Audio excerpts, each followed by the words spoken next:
ஆரோக்கியம் தரும் நம் பாரம்பரிய 10 சாதங்கள். கம்பு சாதம் உடல் வெப்பத்தை குறைத்து நீண்ட நேர சக்தி தரும் நார்ச்சத்து நிறைந்த இயற்கை உணவு. கேழ்வரகு சாதம் எலும்புகளை வலுப்படுத்தும் கால்சியம் நிறைந்தது, குழந்தைகளுக்கும் பெண்களுக்கும் சிறந்தது.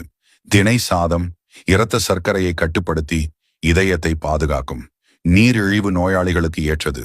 வரகு சாதம் உடல் எடையை குறைத்து செரிமானத்தை சீராக்கும், கொழுப்பை குறைக்கும் அற்புத உணவு. சாமை சாதம் இதய ஆரோக்கியம், மன அமைதி தரும், நரம்பு வலிமையை அதிகரிக்கும்.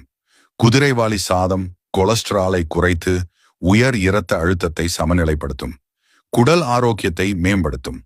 மாப்பிளை சம்பா சாதம் உடல் வலிமை தரும், தசை வளர்ச்சிக்கு உதவும். உற்சாகம் நிறைந்த பாரம்பரிய சாதம். சிவப்பு அரிசி சாதம் இரத்த சோகை நீக்கும், இரும்பு நிறைந்தது, இரத்தத்தை சுத்தமாக வைத்திருக்கும். கருப்பு அரிசி சாதம் ஆன்டி ஆக்சிடென்ட் நிறைந்தது, வயதை குறைக்கும், சருமமும் இதயமும் ஆரோக்கியமாக இருக்கும். புழுங்கல் அரிசி சாதம் நார்ச்சத்து அதிகம், நீண்ட நேரம் பசி இல்லாமல் வைக்கும், குடல் ஆரோக்கியத்திற்கு சிறந்தது. இவை அனைத்தும் நம் முன்னோர்களின் மரபு வழி உணவுகள். நாள்தோறும் ஒரு பாரம்பரிய சாதம் சேர்த்தால் உடலும் மனமும் ஆரோக்கியம் பெறும்.